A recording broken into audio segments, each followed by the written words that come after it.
Hi, I'm Christina, And I'm Matt. and this is New Ways Podcast.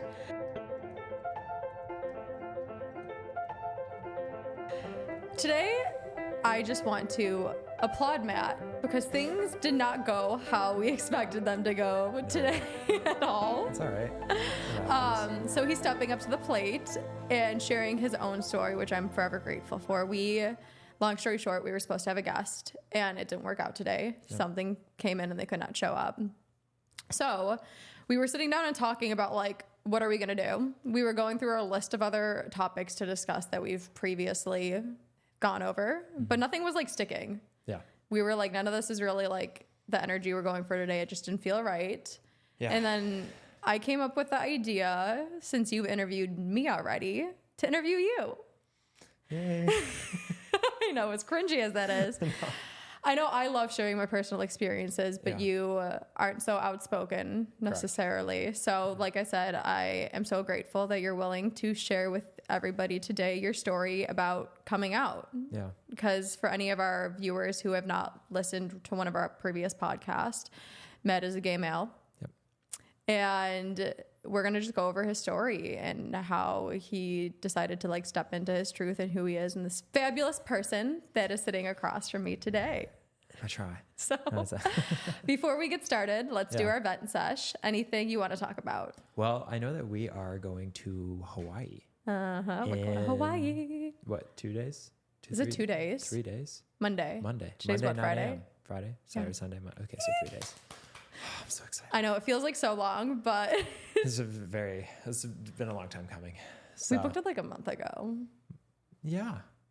Long time coming. I know, right? But no, yeah, Hawaii. What are you most excited for? Honestly, I would say that this is actually my first time back to Hawaii since I was like 8 years old. Mm-hmm. So, I mean, for me, this will be kind of like the first time really.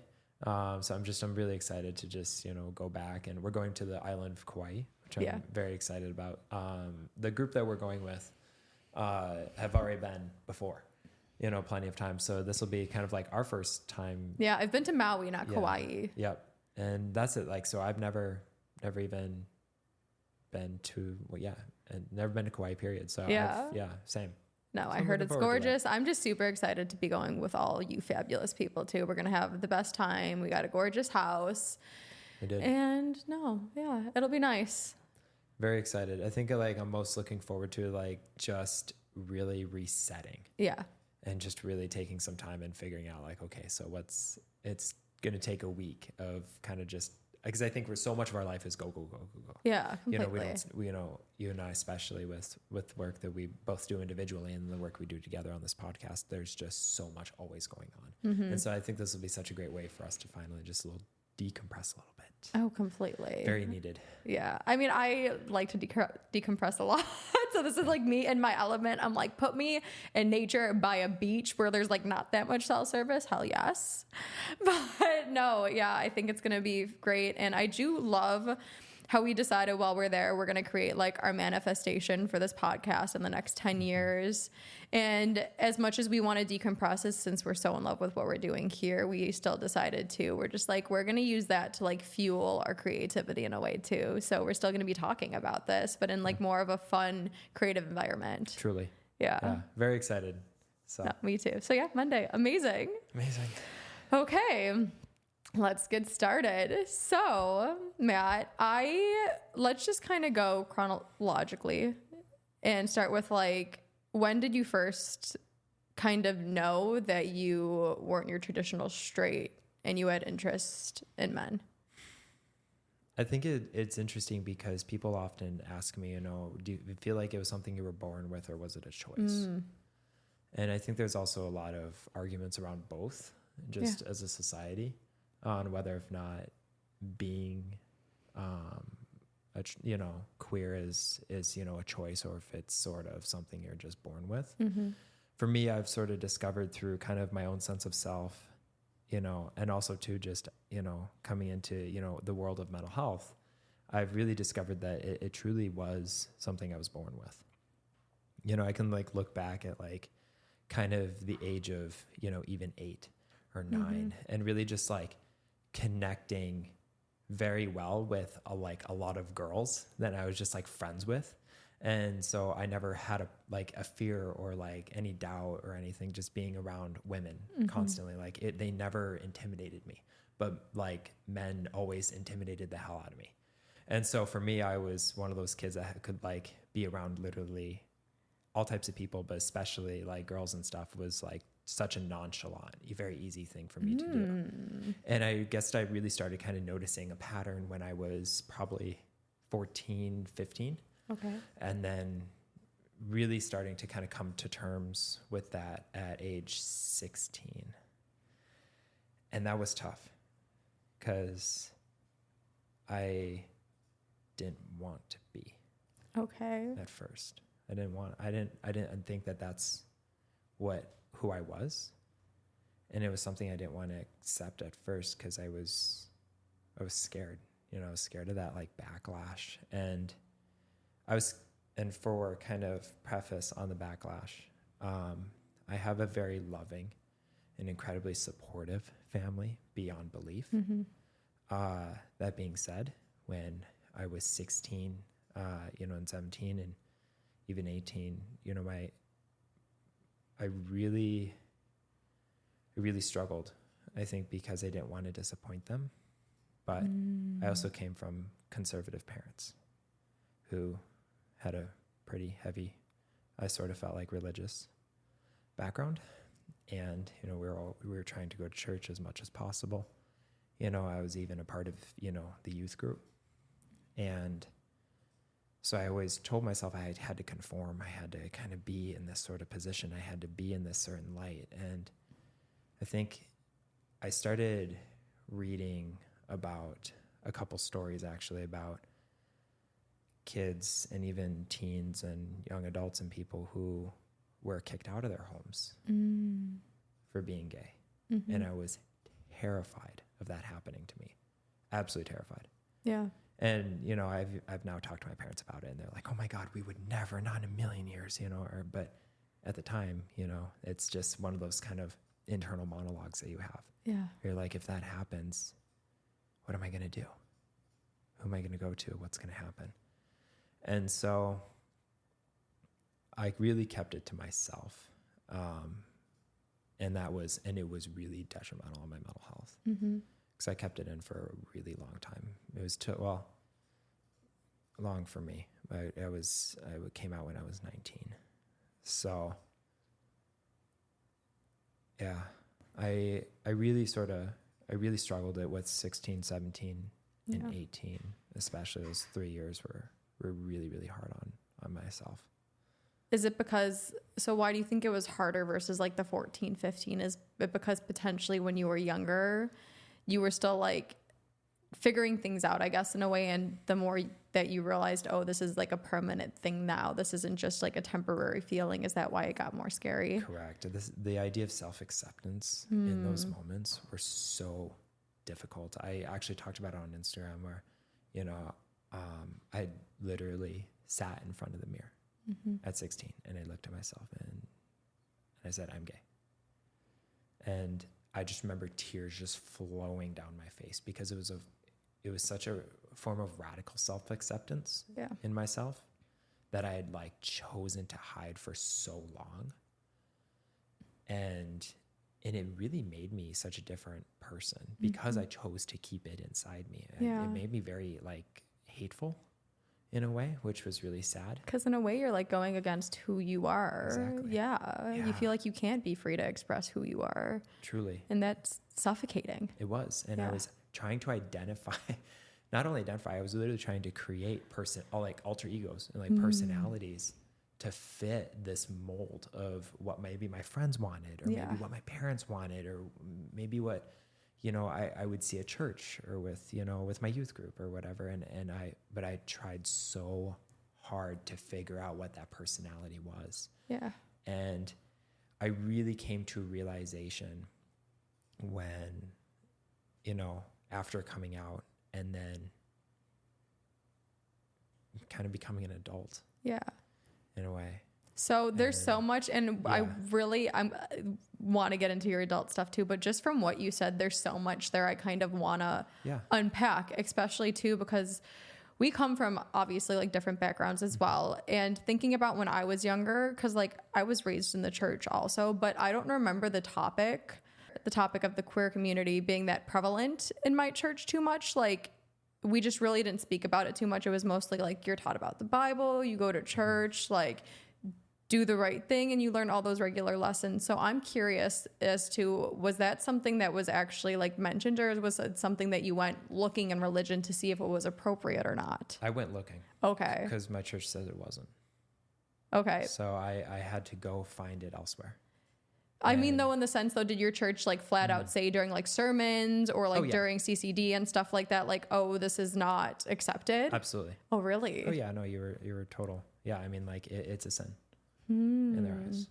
No, I just had to ask because I don't remember even like sexual orientation or anything being brought up too much in any of my like CCD classes or like the church. No, I mean they definitely, they weren't like sitting there like preaching it in a form of hate, but it's an underlying tone because it isn't, deemed in the Bible said so, even though it's a mistranslation, which is a whole nother thing. Yeah. But I'm not going to get into the politics of that. I think the biggest thing is that when I was kind of sort of formulating who I was as a person, I really had to sit there and figure out, like, is the church going to be something that I want a part of my life? Is God going to be something that I want a part of my life? And I recognized at the end of the day that I very much still respect and I still have God in my life to this day. Yeah. It's such a huge, impactful spiritual thing for me. But recognizing that I don't need the church to have a relationship with God. And if you feel like you need if you feel like you need a physical place to have a relationship with God, then maybe you need to consider reevaluating your relationship, because he never gave a shit about whether or not you preached on a fucking rock or if you preached in, a $30 million cathedral. No one cared. Yeah. He doesn't care. He cared about you. And that's the biggest thing that I learned to love and appreciate. And it took me years of sitting down with that and really going through a lot of actually kind of abandonment in a way. I was going to say, how did you come to like that conclusion? Because I feel like that's obviously like against your traditional things, like what the Bible is saying, what your traditional church will preach in the Sunday sermon. How did you in a way find like your own relationship with God outside of that? Like, how did you get to that realization? Like, oh, like, even though this is what I was taught and this is what my family believes, this traditional way, that there's God everywhere, not just in that sense. Yeah. I'm not an emotional person. This shit probably, this sucks. Take your time. Yeah. Yeah. So it was 2019 and I actually was a youth pastor. Actually, I was formulated to be a youth pastor. So I was going through like the beginning stages of it. At what age was this? I would say I was 20. Okay. And, I just kind of started the coming out process to a few people. And, I was still pretty private about it. Didn't make, an announcement or anything or made it myself.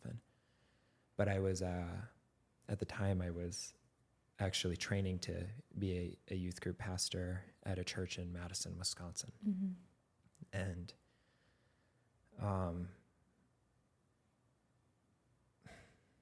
and I ended up actually telling the pastor, one of the pastors there, who's kind of the head of the youth department. And I told him, I said, hey, just want to let you know, like, I'm really excited to be a part of this. I need to tell you about some things that came up for me and something I've always, had and known. And I told him, I said, I'm gay. And what I thought was going to be a moment of like this huge self-acceptance and just like, hey, like, no problem. You got this. You're amazing. Like, keep going. Like, you're like here for our kids. No one else. Yeah. Like, he told me, he's like, we need to remove you from your position. We think that you could probably just take like an office job if you still want to be a part of our church. Really? But we don't feel that you are capable of teaching the word of God to kids. And that broke me. Because, Yeah. Now at 26, I'm a therapist for kids and a huge advocate for LGBTQ people. And all you wanted to do was just help. And I was just like those in need, and share your heart and your soul and your vibrancy with everybody. And somebody's telling you just because of who you are, like, you can't do that. Yeah. No, it was so hard. And I still keep those thoughts like deep down to this day. Cause I know they're not true, you know, but it's something that had created such a like a negative core memory in who I was. And, man, I thought, I was like, fuck,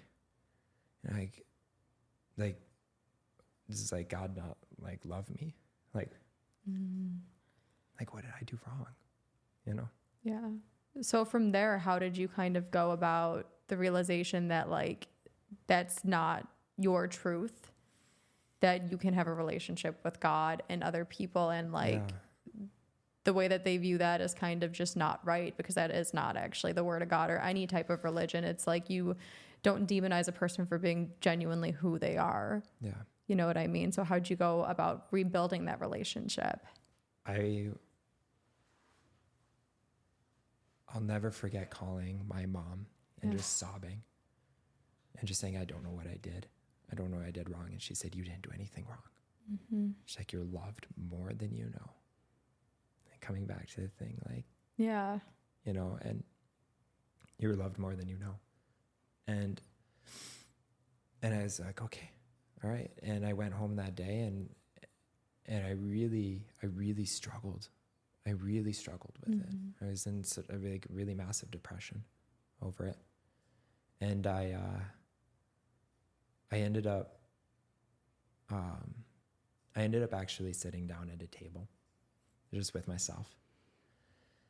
And I took everything off the table. It was just me on this table. And I put myself on one end and I put God on the other. And I said, if this is going to be a relationship between you and me, I need to know that this is going to be a relationship between you and me and no one else. Yeah.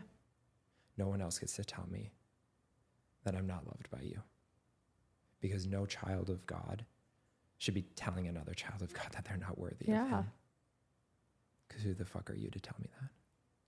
And that to me was literally the pinnacle moment of recognizing that I'm like, I know my truth and I'm holding that. And I'm not allowing anyone to hurt that. That's amazing. Like, just hearing that, how you, for one, took that space and decided to have that conversation. I feel like it's such a cliche sometimes, because people are like, you can't actually just sit down with yourself and like your higher power and talk to them, right? And be like, this is what's true to me. Like, we're making it work. You know what I mean? I feel like people oftentimes think things are circumstantial.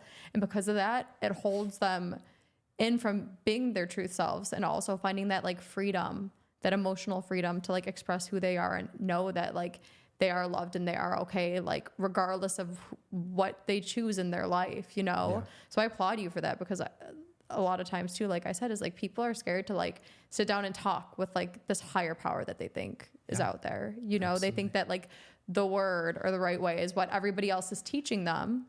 But we talk about it so many times. I'm like, one person's truth is made up in their own head based on their own scenarios and their own upbringing and programmings, and what's true to them. That's not what's true to you. So like, that just made my heart so warm, because that's something like I try to do all the time when I'm lost, is I'll sit there and I'll be like, help me. Like, where's this feeling coming from? What do I need right now? Like, show me something, because I need it. Truly. You know, so that's just been so powerful for me in every aspect of life, because you take the time to sit down and realize like there's so much more out there than just what we're told or what other people are preaching. Yeah. So thank you for sharing that. No, thank you so much. And back to kind of like the other things that you mentioned, was you said you put on this persona for other people, right? Yeah. And the first thing that brought me to was I've had the pleasure of being your friend and knowing your other friends from like that stage of your life, right? Like I met your friend Kenzie recently, and she was even joking with you now. I love that you can joke about it. She was talking with you and she's like, yeah, Matt, remember when you had that girlfriend? We knew you didn't like her that much. Oh no. Not in a bad way, but they're like, we all kind of knew something was up before like you told them.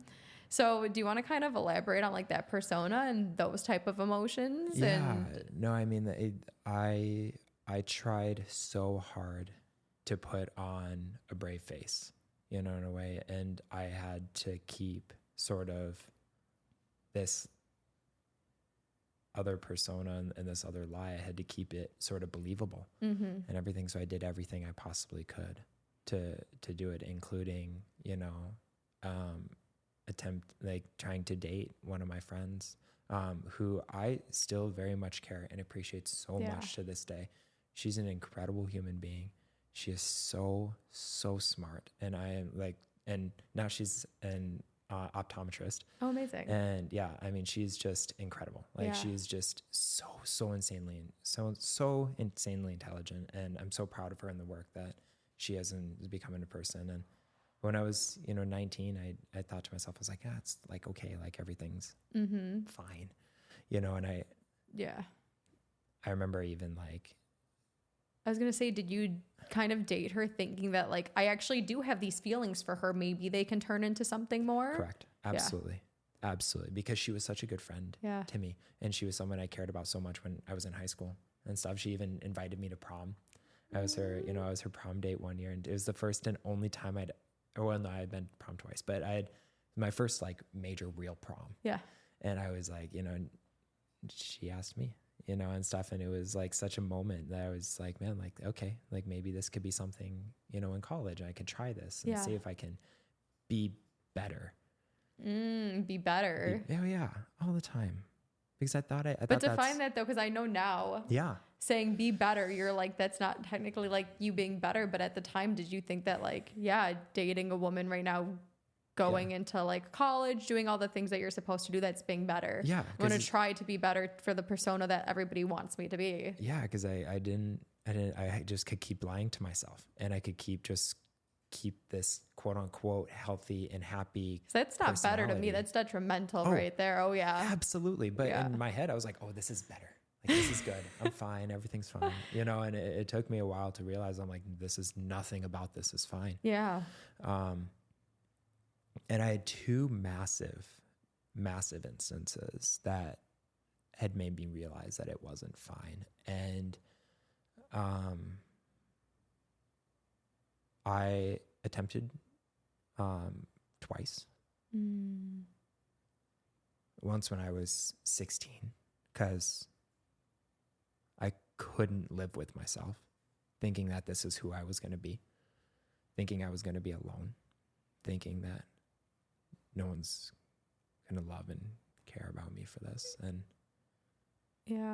and then again, when I was 20, and thinking that just because I had sort of self-accepted that it wasn't going to be anything that was okay long-term.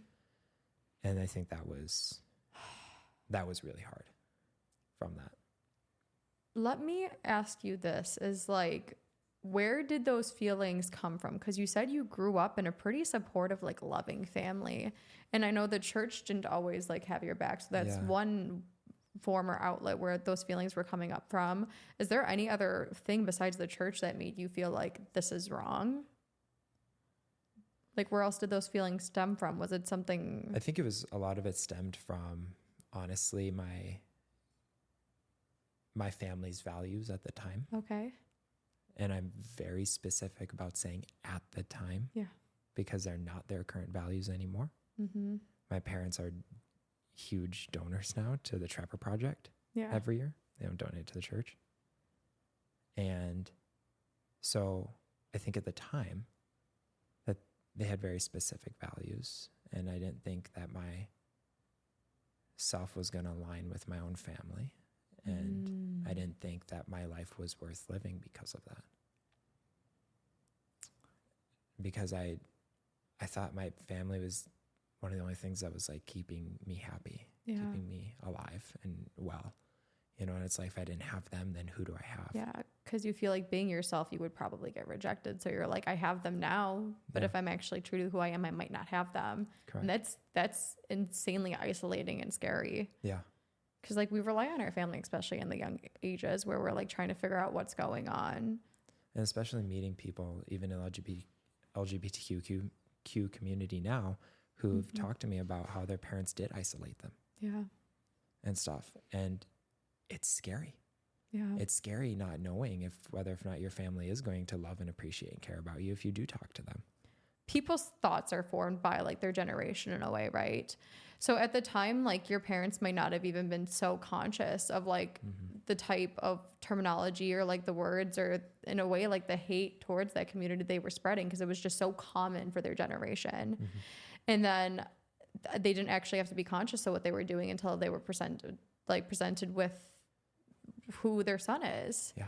You know, and I feel like that just shows though that like we're so often on autopilot just on basic societal norms that like we just constantly go about our day saying things that like is normal to say, but in reality though it's hurtful to a lot of people. And like did they, right when you told them, how did they react? You know, it was interesting. I was reading an online article that said if you were scared to tell your parents, tell someone that you can trust, but that can't tell anyone. Okay. So I think I actually remember this now. You told me. Yeah. Did you tell your dentist? I did. Oh my gosh. So if you're ever scared for like my younger people, or even people who are older, if you are worried about coming out and you're not sure who to talk to, you can talk to your doctor, literally, or talk to your therapist, talk to your dentist, because we're all HIPAA compliant. Yeah. That's very smart, actually. That is very smart. We are HIPAA compliant. And so, you know, the thing is, so that was, I tried it with my dentist first. I was like, hey, because I'd known her forever. Yeah. You know, I'd known her for probably close to 10 years from Wanakee, Wisconsin. And, you know, and so I ended up telling her, I was like, hey, I'm gay. And she's like, cool. All right. Can you open wide, please? I was like, okay. Open your mouth now. I'm about to drill away, but thank you for sharing that. Thank you for sharing. Yeah, she's like, you're gonna be amazing. Like, she just like, I was gonna say, how'd that make you feel? it was incredible because it was the first time ever that I had kind of ripped off the Band-Aid. Yeah. And then while my mom's best friend was in town, she was the second person I told. Okay, so your mom's best friend before your mom. Oh, 100%. Yeah. Ooh. And yeah. I don't even know if my mom knows that. I think she does. Well, Mom. now you know. Princess Roxanne is what we called her, Roxanne Brandenburg, which is such an incredible human. Yeah. And so she really was the first one to be like, you're going to be okay. Yeah. How'd that feel? Have somebody tell you that though, after like years, you're like, I'm not going to be okay. I'm not going to, because even to this day too, it helps me a lot of times. Like even when you know things and you didn't even know this at the time, I feel like even when you know that you're able to do things and you're more than like competent and you can do hard things and it's actually going to be accepted by a lot of people. Okay. Just having that permission sometimes. Yeah. And like that, just like verbal affirmation, like it's going to be okay, lifts a huge weight off your shoulders. Yeah. No, it does. It's massive. And so like her telling me I was going to be okay was like, I'm like, okay, I got this. Okay. And I think about 2 weeks, a couple weeks later, we are actually on a flight to London. Okay. And I ended up telling my mom on that flight because she had to be stuck with me next to me for 8 hours in a giant metal tube in the sky. So, you're like, you're not getting away from this conversation. So I told her, and I just remember she started crying, and I was really scared that maybe I had said something bad. Like right away she started crying? I think she got emotional. And I was like, fuck, I knew this was gonna happen. She's not gonna appreciate it. She's not gonna love me anymore. I'm done. And in the head, and she was just like, why didn't you tell me sooner? She's like, I'm so sorry if I felt like you couldn't come to me sooner. And then that's when she asked, how long have you known? And I said, baseline since probably 16, 15. And so she's like, you sat with that for almost 5 years? And I was like, yeah. And she just was like, she's like, thank you for telling me. And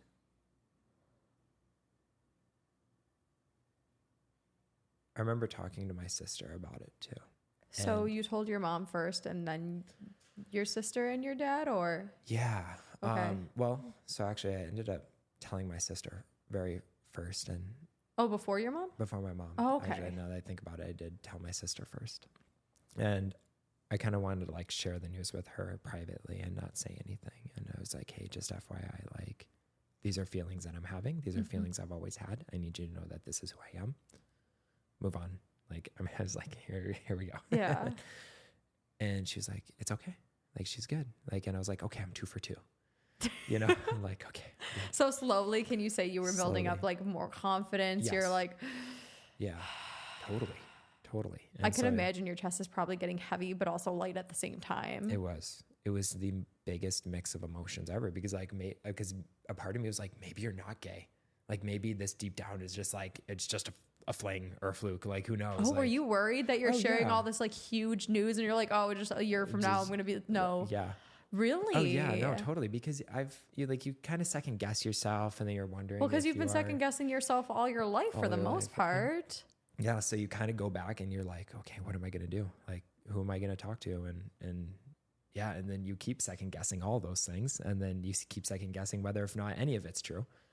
And, oh man, but even though you know deep down it is in your heart, you've literally physically told your body to be something different than it is. And so even though in your heart you may feel it one way, you have trained your physical being to be separate. And when those two finally connected for me, that was it. Did they connect pretty much like right after you told your parents, or was it still kind of a realization for you, and eventually there was just one day where you're like, yeah, it's all out there? I think for me, it was probably actually about maybe close to 6 months after I came out to both my parents, my family, and everyone, and I just kind of kept it to myself, because at that point, I was really just sort of discovering who I was. Yeah. You know, and that's where that sort of, we talk about that self-acceptance, you know, and love. And I think through that, it took months of healing, years, honestly, even.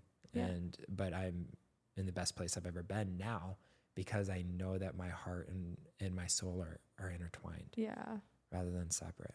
And we talk about that so often too, just in our regular conversations about how like, the body always remembers what's familiar to it, regardless if you know that it's like the right or wrong thing. Yeah. You know what I mean? Like you can have one idea in your head of like, oh, the situation is toxic, it's not actually right. But the body's going to keep like bringing up those emotions because that's just what you've had for so long. Yeah. That's why I'm like, I applaud you so much for coming on and sharing this story right now, is because hopefully we can inspire other people to not push themselves down for so long to the point where it's like they lose who they are, and then their body's now adapted to being something that it's not supposed to be. Yeah. You know, because that's where then you need like years of therapy, and like it just, once you need years of retraining yourself. You said it took 6 months after like releasing it. Yeah.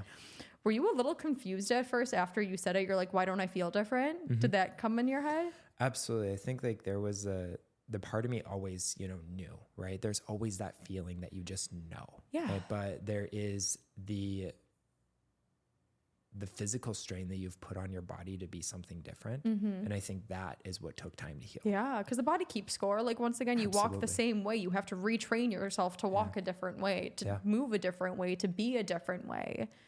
Yeah. So, but that's like what I kind of mean is like, did you expect after telling your parents potentially for you to be like, feel better about being who you are? Let me ask you that. I totally thought I was going to feel better. Yeah. But you did, or you? Yeah. No, because like I was like, okay, like my family knows, but now I have to try to function in society, you know, and figure out who I am, you know, and I say that with like you know, like obviously everyone's like, well, you can just figure it out. Right. But I think you do, but it takes time, you know, and then plus you're like, okay, so I know I'm gay. I told my family, they've accepted me. All right, now I have to date someone, or maybe, I don't know, do I? What do I do?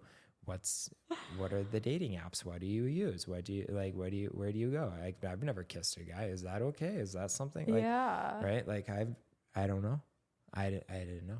So it went through these like massive sort of trials in a way of like trying to figure out what was going to work and what didn't.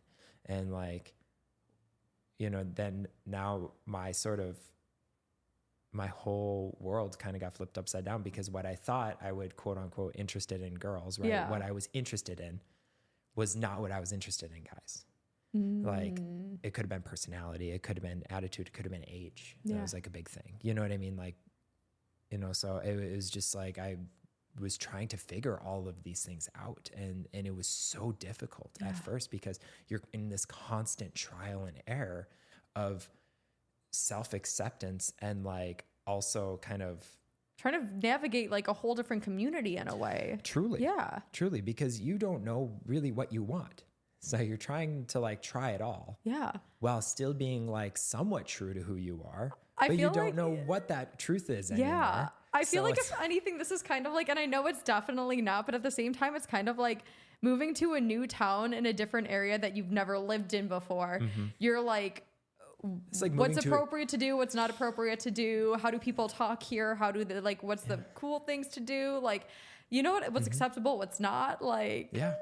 No, exactly. Like, what do you talk to people about? Yeah. Like, what do you, like, when you go on a date with the guy, do you talk to the same thing that you went on dates? Is it the same type of date? Is it the same time? Yeah. Like, do you talk about the same, like, these are, and I know obviously we're all human, right? So we all have very, similar conversations at the end of the day. But that being said, like, everyone has their own thing. Yeah. And I think that it takes time to discover what that is. And so now, being in a place where I am very confident in myself and who I am as a person, people often ask me these questions, and they say, how do I learn to live my new life now? Can I just say really quick too, you just gave me, and I applaud you once again, because it's like you've done two hard parts in a sense of like puberty, once when you're like figuring out the regular stuff, and again in your 20s when you decide to like flip the script and be who you are. Because like, I don't know why, I just got a flashback to like middle school when you're like, how do you kiss somebody, where do we meet up, like that type of stuff. And I'm like, to do that again, like try to figure out everything, like those emotions, man, it's hard, and no one ever talks about it. It's difficult. Yeah. So what were like, how did you go about it? Did you have any types of resources, or like, how did that progress? Yeah. So interesting. A really good question you asked. I immediately found myself a queer identifying therapist. Okay. That was huge. And he's still my therapist to this day. So yeah, I've known him now for 6 years. That's amazing. Yeah. I mean, like, he's an amazing person. I'm very lucky and very fortunate to have that, connection, in my life when I need it. And so I think that was a really big first step.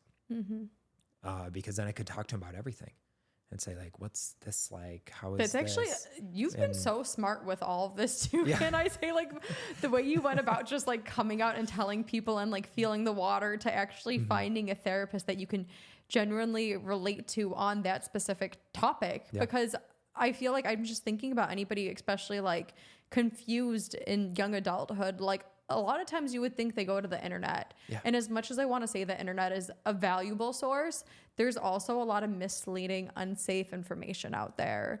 So like the fact that you found a therapist that you knew like could kind of understand what you were going through and like help you navigate this new path that you were on is fabulous. Like, it's the safest, most probably like emotionally safe way you could have done it. Hopefully. Yeah. And it's also a way to, another thing too is again, this isn't everyone's experience, but I waited until I was 18 because I knew I was earlier, but I like waited until I was an adult. I think because I wanted to really be in a place where I could own my own voice in that way.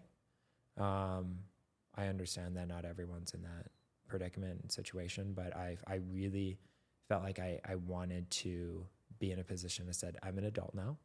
I can make decisions for myself, and I am going through these feelings and emotions and identities of sort of queer community. And so I'm like, okay, how am I going to go about that?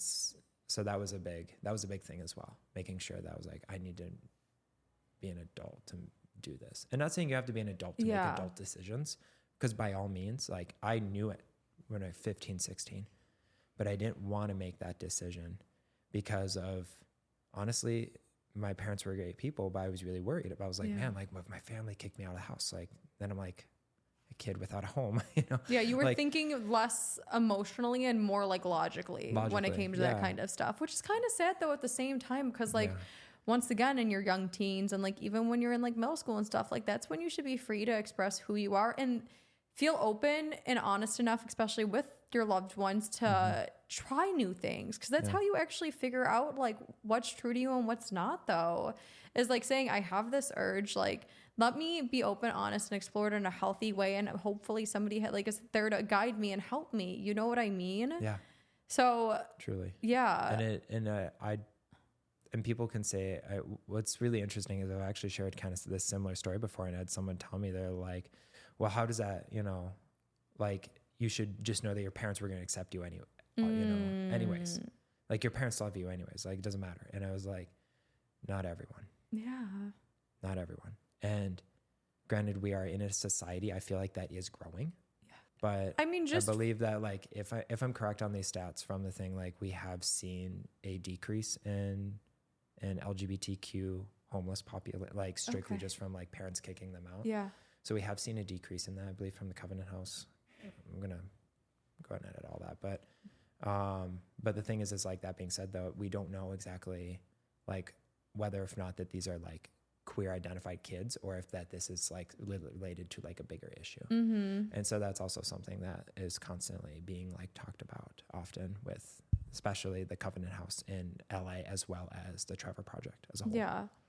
And no, I would like to think too, just like I kind of mentioned, like the generational thing in the beginning when it comes to families and stuff. I feel like your parents, like, it just never crossed their mind because like that's just what was ingrained in them from like their parents, is like, this is the way or whatnot. But I guarantee you too that like, see, they were presented with the opportunity to either change their thinking or stay with what they thought was true to them. But they probably didn't, like, that's the thing. It was probably just living rent free in the back of their head.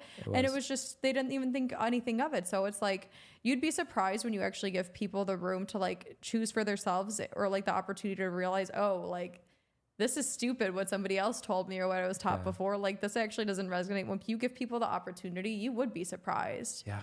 And that's where I hope now that like, with the times we are growing as a society, to be more open and welcoming with people, because that's just hopefully where we're going. Yeah. Because that's what we need. I've discovered so much through the queer community and queer culture as a whole. I will often just ask people, I say, I'm uneducated on this. Like, tell me about what your experience was like. Yeah. Tell me about what this, means. Talk to me about drag. How does that, what got you into that? Where was, when was the first time you went to, like a gay community center? And that takes confidence to ask those questions too. It does. Yeah. But it was amazing meeting all these incredible people who ended up sharing some of these lifelong experiences and talking about what got them into these, certain niches within the queer community that made them feel individual and so special. And so because of that, I've worked so hard on quote unquote, like ignorance as a whole, because I do feel that like growing up very conservative, very religious, it brought a very specific set of values. Yeah. And values that I tried to connect with as much as possible. But recognizing that not all of those were true to me. And so I needed to figure out new things for myself. And literally the best way I could do it truly was just asking people in the community, what was your experience like? What was this like? How did you do this? Why did you do this? And I do feel like that people, and not everyone's going to give you an intelligent answer. Not everyone's going to give you an answer that you're going to like, know? But the thing is at the end of the day is that if you come in curious, people can tell. And people want to know more. And that's why I live curiously. Yeah. It's one of the biggest things that I've grown to learn from my experiences, just a human.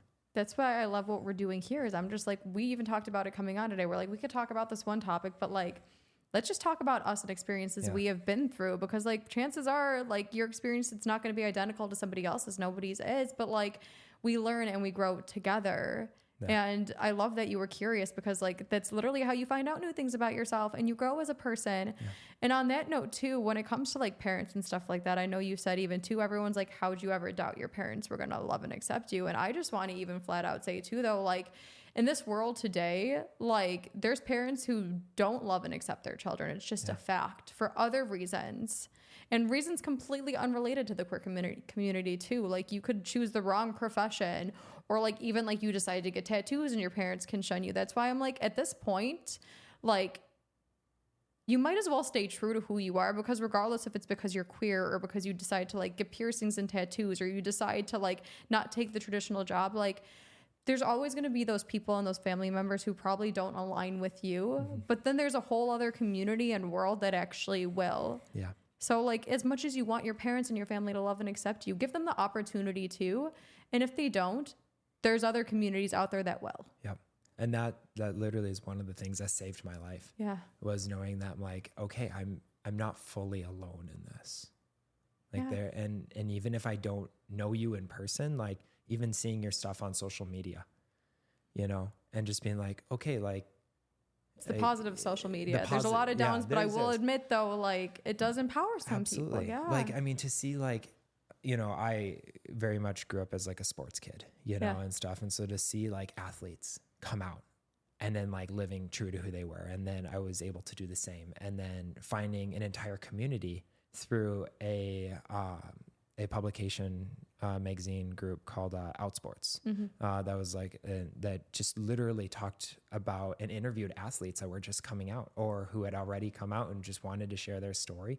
And I was finding hundreds of athletes, and I love you know, that. from all walks of life, and all sports, no matter, you know, from, you know, the toughest sports to, you know, the most skilled sports. So it didn't matter what it was. It was just, it was such a beautiful sort of place to really connect. And and I never really sort of give much credit to it because it was something that just was always there. But it was such a huge, impactful part of my life to be able to come out and not only come out, but then come out and share that story. But because I felt so empowered because of other people sharing their stories. So that's why I'm like, don't be scared to be you, because chances are somebody needs you for who you genuinely are. And so far, I mean, I love you so much. I just want to say that, like, talking to you about this and just seeing you, like, we've literally just discussed pretty much like a majority of your life. We saw you go through the motions of like not knowing who you are to knowing who you are and not feeling able to express that to like telling your parents and then kind of finding your way. We covered all of that. Now I just want to ask you, like, how do you feel now? Yeah, I mean, I feel light. I'll be honest, because I don't really share this story too much. And happy you did. Me too. Yeah, I was nervous coming into this. I actually was like in your guest bathroom, like just looking at myself in the mirror. I'm like, am I really about to share this story all over again? And not saying there was anything like massively traumatic about it, but it's heavy. And it was a lot for me at that time. And so I was like, okay, if I'm going to do this, I'm going to do this right. I'm going to do this well. And I think that was like, and I was like, if anything, you know, kind of do it for your younger self. Yeah. Oh, you know, envisioning your younger self always gets me. It does. It's like, I'm like, okay, that little boy that was 16 that cried in the mirror. Now I'm 26, 10 years later, looking in. Well, your testimony to guess what? It gets better. Truly. Yeah. But, you know, 10 years later, looking back in the mirror and like, you're okay. You got this. You so looking in my bathroom mirror to like remember, oh my gosh. So it was kind of a full circle moment in a way. Yeah, I was going to say too, I know like even when I brought this up a little bit, like, and I know you as a person and you are, as much as you say you're not that emotional, you're a deep person. You care a lot about other people as well as like yourself. And I know this was putting you in an extremely vulnerable position that you were willing to go into, but I just want to thank you for that. Thank you so much, because honestly, you wore this conversation so well. Thank you. Like you did fabulous. And over here too, I can't wait to give you a hug after this. But just to end it, I guess, is there any words of advice or encouragement or like realizations that you want to share? Like, let's go out on that. Yeah. I think the biggest thing at the end of the day is just remember to stay curious. Keep finding who you are. Yeah. You know, always live for yourself. Don't live for anyone else. I love that. Always live for yourself. Don't live for anybody else. That's so empowering. Well, thank you so much for sharing your story. Thank you guys for tuning in. Yes, thank you so much. I love you. Until next time.